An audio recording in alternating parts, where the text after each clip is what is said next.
Chapter 2 new Kings and kingdoms. Kingdom यानी कि राज्य, जिसका मतलब एक ऐसे क्षेत्र से है जहां कोई राजा राज करता है, जहां पर सिर्फ उसी के नियम और कानून का पालन होता है। आज इस चैप्टर में हम उन सभी राज्यों और राजाओं के बारे में जानेंगे जो 7th सेंचुरी के बाद उभर कर सामने आए। लेकिन उससे पहले एक और शब्द डायनेस्टी के बारे में भी जान लेते हैं। डायनेस्टी यानी कि राजवंश। आसान भाषा में बोला जाए तो वो लोग जिन्होंने कई पीढ़ियों तक किसी एक क्षेत्र पर राज किया है, जैसे मुगल डायनेस्टी। इसे हम डायनेस्टी इसीलिए कहते हैं क्योंकि मुगल्स की कई पीढ़ियों ने एक ही क्षेत्र पर कई सालों तक राज किया था। जैसे सबसे पहले बाबर, उसके बाद हुमायूं, फिर अकबर, जहांगीर, शाहजहां, औरंगजेब और आगे भी यह राज चलता रहा। यह सब एक ही परिवार से थे। इनका राज्य भी पीढ़ियों तक चला, इसीलिए इनके शासन को डायनेस्टी कहा जाता है। ऐसी ही कई नए डायनेस्टी और किंगडम 7th सेंचुरी के बाद उभर कर सामने आए। आइए जानते हैं उनके बारे में। The emergence of new dynasty. आज हमारे देश में जो भी नियम या कानून हम देखते हैं वो पहले नहीं हुआ करते थे। हम बात कर रहे हैं 7th सेंचुरी की।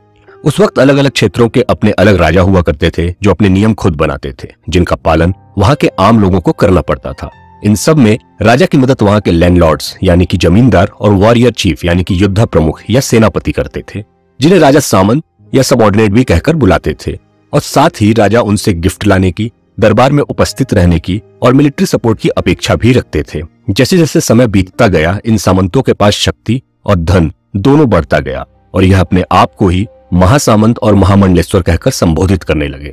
महामंडलेश्वर मतलब कि किसी मंडल या क्षेत्र का महान स्वामी होता है। और कभी कभी तो अपने आप को महासामंत कहने वाले ये लोग राजा से ही अपनी स्वतंत्रता का दावा करने लगते थे। उन्हें लगता था कि वो भी राजा से कम नहीं है, इसलिए वो उनके नीचे काम न करके अपना अलग ही अधिकार और अथॉरिटी चाहते थे। 7th सेंचुरी से शुरू हुई ये चीजें आगे भी अलग अलग जगह देखने को मिलने लगी, जहां सामंतों ने खुद को राजा से अलग करके अपना एक क्षेत्र या राज्य बना लिया। इसका सबसे अच्छा उदाहरण डेक्कन यानी कि दक्षिण के राष्ट्रकूटास और चालुक्य डायनेस्टी का है। चालुक्य डायनेस्टी हमारे इंडियन सब कॉन्टिनेंट की एक बहुत ही महत्वपूर्ण और शक्तिशाली डायनेस्टी मानी जाती है, जो 6th से 12th सेंचुरी के बीच में दक्षिण भारत पर राज करती थी। लेकिन 8th सेंचुरी के बीच में राष्ट्रकूटा डायनेस्टी के प्रमुख और फाउंडर दंती दुर्गा ने चालुक्य राजा के ऊपर आक्रमण करके उनके क्षेत्र को हथिया लिया।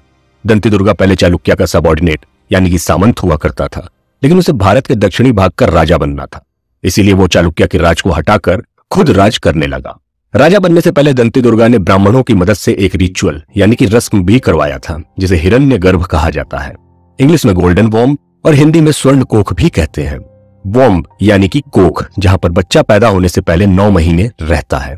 इस रिचुअल का नाम हिरण्यगर्भ इसीलिए था क्योंकि इस रस्म में एक अंडाकार स्वर्ण पात्र का प्रयोग किया जाता था। और जब यह रिचुअल ब्राह्मणों की मदद से किया जाता था तो ऐसा माना जाता था कि व्यक्ति का पुनर्जन्म क्षत्रिय के रूप में होता है, भले ही वो जन्म से क्षत्रिय न हो। और उस समय लोगों का यह भी मानना था कि एक क्षत्रिय से अच्छा राजा कोई और बन ही नहीं सकता है। इसलिए दंती दुर्गा ने यह रिचुअल परफॉर्म किया ताकि क्षत्रिय बन के वो खुद को एक महान राजा की तरह स्थापित कर सकें। इसके अलावा कई ब्राह्मण्स भी अपनी मिलिट्री पावर और पैसों का इस्तेमाल करके राजाओं को अपने क्षेत्र से बाहर करके खुद को वहां का राजा घोषित कर दिए। जैसे कदम्बा मयूर शर्मन ने कर्नाटका में और गुर्जर प्रतिहारा हरिचंद्र ने राजस्थान में अपना राज्य स्थापित किया। अब यह बात तो हम सबको पता है कि कोई भी राजा अपना राज्य अकेले तो संभाल नहीं सकता। उसे अपना राज्य को स्थापित करने के लिए और राज करने के लिए मंत्री, योद्धा, व्यापारी, इन सब लोगों की जरूरत होती है, जिनसे एक एडमिनिस्ट्रेशन बनता है। तो अब हम आगे बात करेंगे इन राज्यों के एडमिनिस्ट्रेशन के बारे में कि कैसा था और कैसे इनका काम होता था। Administration in kingdoms. दूसरे राजाओं से उनका राज्य छीनकर जो ये सामंत या सबऑर्डिनेट्स नए नए राजा बने थे, वो खुद को सबसे बड़ा समझते थे। उन्हें लगता था कि उनका कद सबसे ऊंचा है और उनके जैसा पूरे राज्य में कोई भी नहीं है। इसीलिए वो खुद को महाराजाधिराज यानी किंग ऑफ द किंग्स और त्रिभुवन चक्रवर्ती यानी किंग ऑफ द 3 वर्ल्ड्स, इन सब नामों से संबोधित करते थे। लेकिन इन्हें भी पता था कि बिना दूसरों की मदद लिए अकेले तो इनका राज्य सुचारू रूप से नहीं चल सकता था। इन राजाओं को अपना राज्य व्यवस्थित रूप से चलाने के लिए सामंत, किसान, व्यापारी, सैनिक, कारीगर, ब्राह्मण, इन सब की मदद लेनी ही पड़ती थी। किसान खेती करके पूरे राज्य के लिए फसल उगाते थे, व्यापारी राज्य के लिए सामान खरीदने और बेचने में मदद करते थे, सैनिक युद्ध में लड़कर राज्य की रक्षा करते थे और कारीगर राजा और राज्य के लोगों के लिए चीजें बनाते थे। और हर एक राज्य में राजा ऐसे संसाधनों के लिए इन्हीं लोगों पर निर्भर रहता था और अपने राज्य में इन्हें काम करने देने के बदले में राजा इनके उत्पादन का कुछ हिस्सा अपने पास रखता था। जैसे किसान का उनसे उनकी फसल का कुछ हिस्सा, पशुपालक से दूध और कुछ जानवर, और व्यापारियों से उनकी सेवा और सामान के बदले में मिलने वाले पैसे को रखता था, जिसे रेवेन्यू कहा जाता था। और जो लोग अपनी मर्जी से यह हिस्सा राजा को नहीं दिया करते थे, उनसे जबरदस्ती यह सब ले लिया जाता था। राजाओं का मानना था कि जिस जमीन पर यह लोग रह रहे हैं वो राजा की जमीन है, तो उन्हें इस जमीन पर रहने के लिए, काम करने के लिए किराए के रूप में अपने उत्पादन का कुछ हिस्सा राजा को देना ही पड़ेगा। पर राजा इन सब चीजों का करता क्या होगा? राजा इन सारे संसाधनों को राज्य के लिए पैसा जमा करने में उसे यूज करता था, जिससे वो अपने फोर्ट यानी कि किला और मंदिर बनवा सके। और जो जानवर और मजदूर थे उन्हें युद्ध के समय प्रयोग में लाया जाता था। इसके अलावा युद्ध भी राजा के लिए अपनी संपत्ति और क्षेत्र को बढ़ाने का एक माध्यम ही था, क्योंकि जब भी कोई राजा युद्ध जीतता था तो वो हारने वाले राज्य का सामान, क्षेत्र और पैसा, हर एक संसाधन लूट लेता था। जो भी रेवेन्यू और टैक्सेस होते थे उन्हें कलेक्ट करने राजा खुद नहीं जाता था, बल्कि उनसे इस काम के लिए लोगों को रखता था, जो कि ऐसे परिवार को बिलोंग करते थे जिनसे आसपास के लोग प्रभावित रहते थे, और यह पद उसी परिवार में एक पीढ़ी से दूसरी पीढ़ी को मिलते रहता था। ऐसा ही बाकी पदों के लिए भी देखने को मिलता था, जैसे सेना और मंत्री। राजा जो भी काम अपने शासन काल में करता था, चाहे वो अच्छा हो या बुरा, सारे काम उसके राज्य के लोगों को पता होते थे। लेकिन सारे राजा चाहते थे कि उनके अच्छे कामों के लिए सिर्फ उनके राज्य के लोग ही नहीं, बल्कि उनकी आने वाली पीढ़ियां भी उन्हें जाने और उनकी प्रशंसा करें। उन्हें एक बहादुर किंग की तरह याद किया जाए। लेकिन आने वाली पीढ़ियों को राजा की बहादुरी के बारे में आखिर पता कैसे चलेगा? आइए जानते हैं कैसे। प्रशस्तिस एंड लैंड ग्रांट्स। प्रशस्ति एक संस्कृत वर्ड है जिसका मतलब होता है किसी की तारीफ में कुछ लिखना। हमारे भारतीय इतिहास में पृथ्वीराज चौहान, चंद्रगुप्त मौर्य, सम्राट अशोक जैसे कई बहादुर योद्धा रहे हैं, जिन्होंने सच में ऐसे बहादुरी भरे काम किए हैं जिनका कवियों ने कई बार अपनी कविता में उल्लेख भी किया है। लेकिन हमारे इतिहास में ही कई राजा ऐसे भी थे जो खुद ही अपनी हर एक उपलब्धियां, हर एक विजय को इंस्क्रिप्शन या कविता के रूप में खुद ही लिखवाते थे, ताकि लोगों को यह पता चल सके कि उन्होंने कितने बड़े बड़े काम किए हैं। और कई बार तो उनके बारे में अच्छा और बढ़ा चढ़ाकर इसलिए लिखा जाता था ताकि लिखने वाला राजा की वाहवाही बटोर सके और उनका प्रिय बन सके।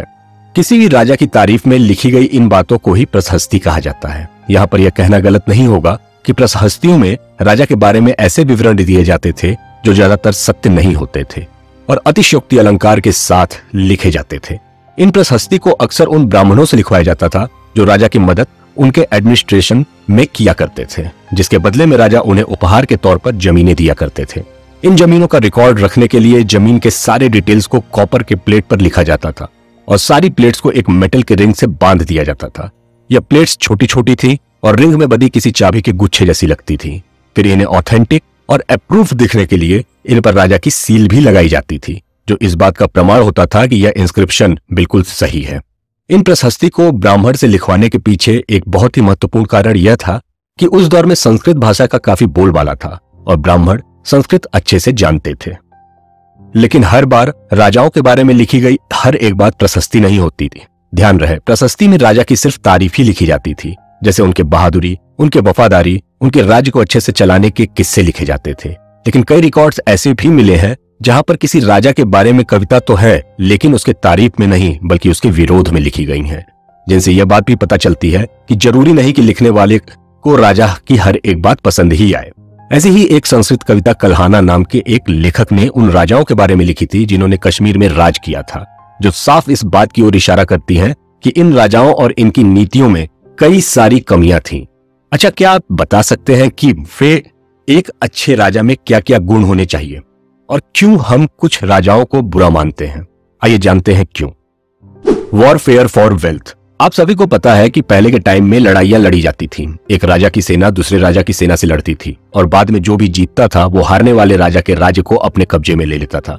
जिस राजा के पास जितना ज्यादा क्षेत्र होता था वो उतना ही ज्यादा शक्तिशाली समझा जाता था, और अगर वो राज्य कीमती संसाधनों से भरपूर हो तो फिर किसी भी राजा के लिए उस पर कब्जा करना बहुत जरूरी हो जाता था। ऐसा ही एक उदाहरण है कन्नौज राज्य का, जहां एक ही राज्य को हासिल करने के लिए 3 डायनेस्टीज ने अपनी जान लगा दी थी। इस लड़ाई को हिस्टोरियन ने ट्रीपार्टाइट स्ट्रगल का नाम दिया था। इसका नाम ट्रीपार्टाइट इसीलिए था क्योंकि 3 दल, पाला डायनेस्टी, राष्ट्रकूटा डायनेस्टी और गुर्जर प्रतिहारा डायनेस्टी ने इस राज्य पर कब्जा करने के लिए संघर्ष किए थे। लेकिन कन्नौज ही क्यों? क्योंकि कन्नौज पर कब्जा इन डायनेस्टीज को बहुत शक्तिशाली बना सकता था। कन्नौज जिस गंगा के मैदान में स्थित था वो सिल्क रूट और ट्रेड रूट से जुड़ा हुआ था, जिसकी वजह से जो भी राजा वहां राज्य करता था उसे व्यापार में बहुत फायदा होता था। इसीलिए हर किसी को कन्नौज राज्य कैसे भी अपने कंट्रोल में चाहिए था। इसके अलावा जब भी कोई राजा किसी दूसरे राजा के राज्य पर हमला करता था तो सबसे पहले वो वहां के मंदिरों को अपना निशाना बनाता था, क्योंकि उस समय किसी राजा के असल शक्ति का प्रदर्शन उसके राज्य के मंदिर कितने बड़े और भव्य है उसी से होता था। उनके यहाँ के मंदिरों में रखे संसाधन सोने चांदियों से ही होता था। इसीलिए जब भी कोई राजा किसी राज्य पर हमला करता था तो सबसे पहले वो मंदिरों से सोना चांदी लूट लेता था और उसकी इमारत ध्वस्त कर देता था। 7th से लेकर 17th सेंचुरी तक की बात की जाए तो इंडियन सब कॉन्टिनेंट सबसे धनी क्षेत्रों में से एक माना जाता था। इसी वजह से दूसरे देशों के शासक यहाँ आकर उन संपत्ति को लूटने की कोशिश करते रहते थे। इन सब शासकों में से एक ऐसा शासक भी था जो लगभग हर साल हमारे सब कॉन्टिनेंट पर हमला करके हमारे यहाँ से कीमती और अनमोल चीजें लूट कर ले जाया करता था। उसका नाम था सुल्तान महमूद ऑफ गजनी, जो अफगानिस्तान से था। गजनी अफगानिस्तान के ही एक शहर का नाम भी था। वो सन 997 से लेकर 1030 तक राज किया और राज के दौरान उसने अपने क्षेत्र को सब कॉन्टिनेंट के सेंट्रल एशिया, ईरान और नॉर्थ वेस्टर्न पार्ट तक बढ़ा लिया था। महमूद गजनी जब भारत पर हमला करता था तो उसका सबसे पहला निशाना हमारे यहाँ के धनवान मंदिर होते थे, जैसे गुजरात का सोमनाथ मंदिर, जिन्हें लूटकर वो अपने शहर गजनी को शानदार राजधानी बनाना चाहता था। इन मंदिरों को निशाना इसलिए बनाया जाता था क्योंकि इनमें बहुत सी कीमती मूर्तियां रखे हुए थे। साथ ही इनकी दीवारों में सोना, हीरे जवाहरात, रत्न और कीमती पत्थरों जड़े हुए थे जो बहुत बेशकीमती और अमूल्य थे। इतिहासकारों को यह सारी जानकारियां एक अरेबिक किताब से मिली थी जिसका नाम किताबुल हिंद था, जिसे महमूद गजनी ने लिखवाई थी क्योंकि उसे लोगों के बारे में जानने में रुचि थी। इसके लिए उसने कुछ संस्कृत स्कॉलर्स और अपने एक स्कॉलर अल बिरूनी की मदद ली थी। महमूद गजनी की ही तरह एक और सुल्तान भी था जिसका नाम था मोहम्मद खोड़ी। वो भी अफगान का ही सुल्तान था और उसने भारत पर पृथ्वीराज चौहान के राज पर हमला किया था। पृथ्वीराज चौहान चौहान डायनेस्टी से थे, जिसे पहले चहामनाज भी कहा जाता था, जो दिल्ली और अजमेर के साथ इनके आसपास के राज्यों पर राज करते थे। चौहान डायनेस्टी बहुत ही लोकप्रिय और महत्वपूर्ण डायनेस्टी में से एक रही है। हालांकि चौहान डायनेस्टी के राजाओं ने वेस्ट और ईस्ट में भी अपना राज्य स्थापित करने की कोशिश की, लेकिन गुजरात के चालुक्यास और वेस्टर्न उत्तर प्रदेश के गहाड़ वालास जैसे शक्तिशाली शासक उन्हें इसमें कामयाब नहीं होने दिए।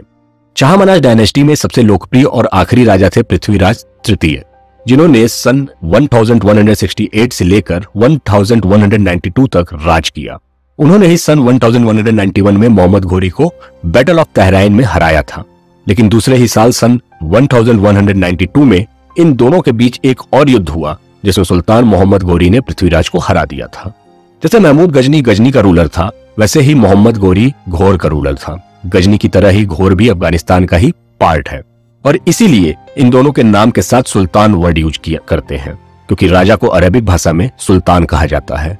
अब तक हमने उन डायनेस्टीज के बारे में ऊपरी तौर पर जाना है जो 7th सेंचुरी के बाद बनी थी, लेकिन अब हम एक महत्वपूर्ण डायनेस्टी के बारे में विस्तार से जानेंगे जिसका नाम है चोला डायनेस्टी।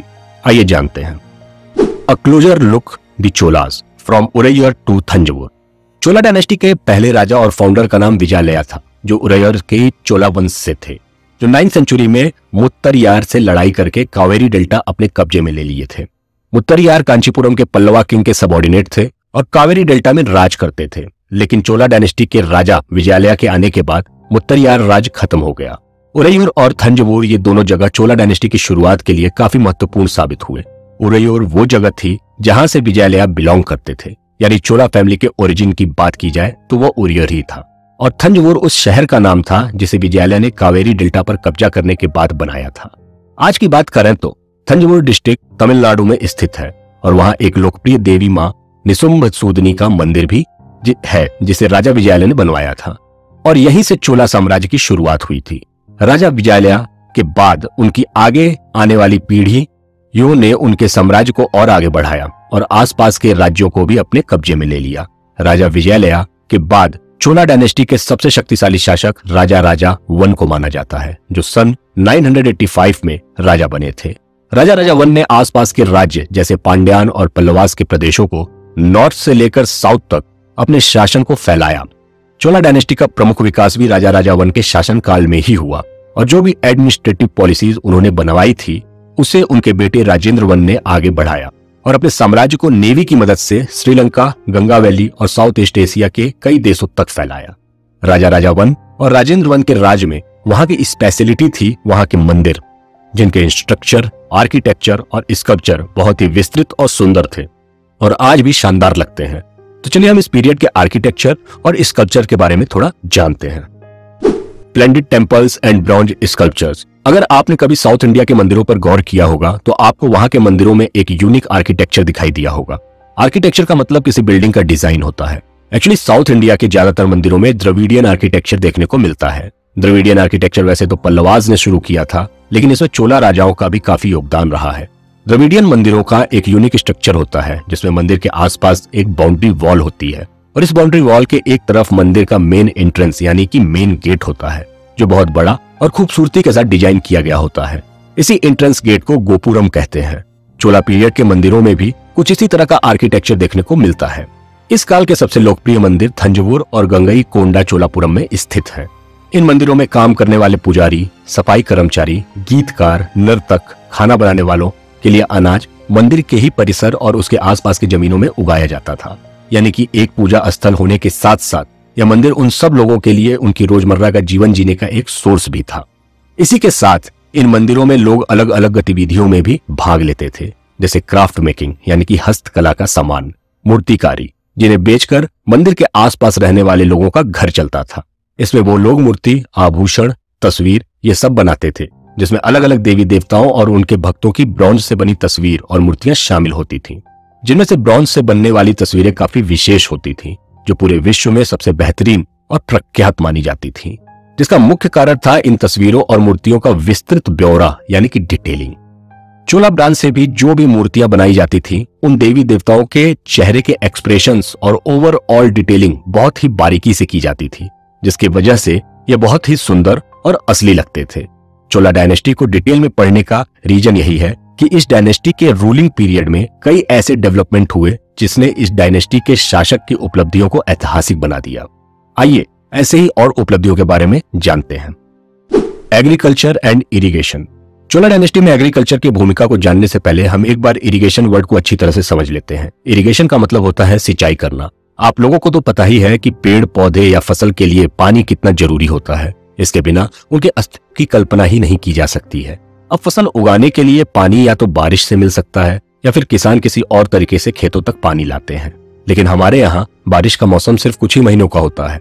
इसीलिए बाकी महीनों में फसलों के लिए पानी की जरूरत इरिगेशन से पूरी की जाती है, यानी कि खेतों में कुएं, पाइप्स या फिर नहर के जरिए पानी को पहुंचाया जाता है।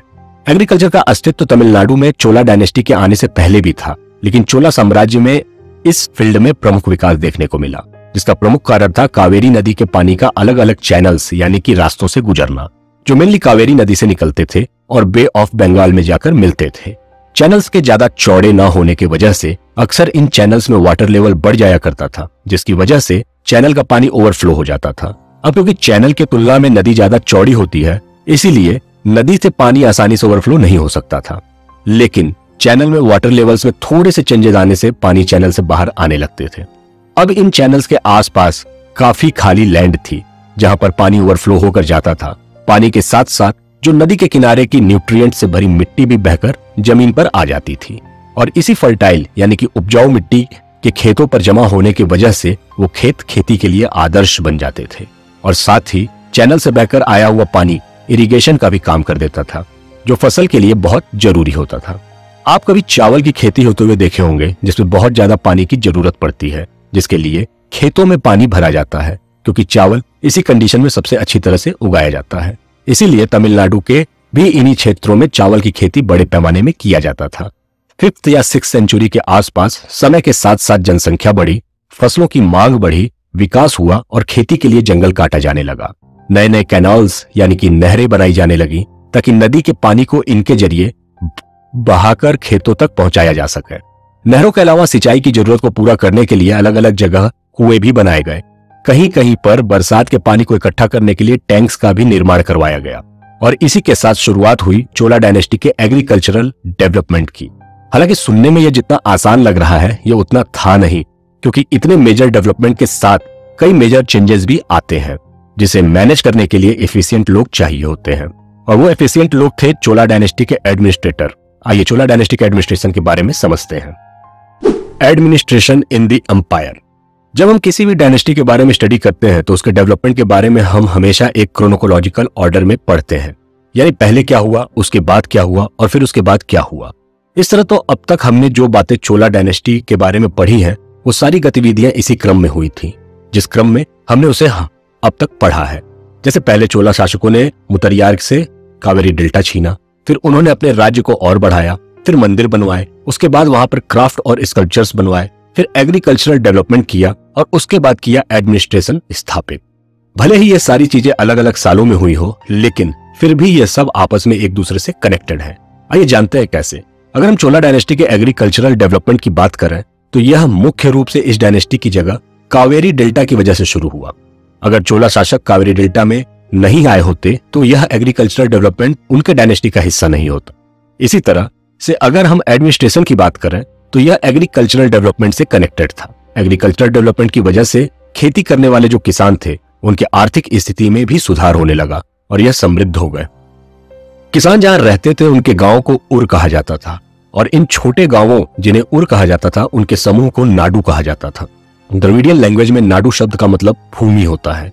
गांव के ही लोग पूरे नाडू का एडमिनिस्ट्रेटिव फंक्शंस जैसे टैक्स जमा करवाना और न्याय देने दिलाने का काम भी संभालते थे।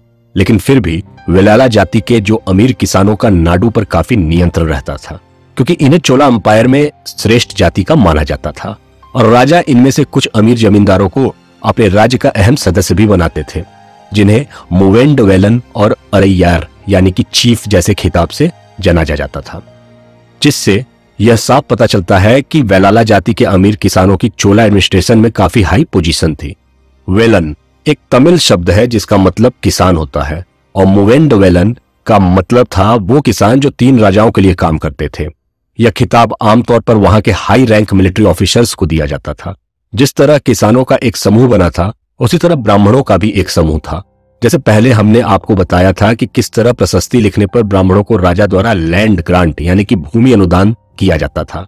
इसी भूमि को संस्कृत में ब्रह्मदेह कहा जाता था, जिसका मतलब है ब्राह्मणों को दान किया हुआ। उस समय जितनी भी जमीन ब्राह्मणों के पास थी वो सब उन्हें राजा से ही मिली थी, जिन्हें ब्रह्मदेह कहते थे।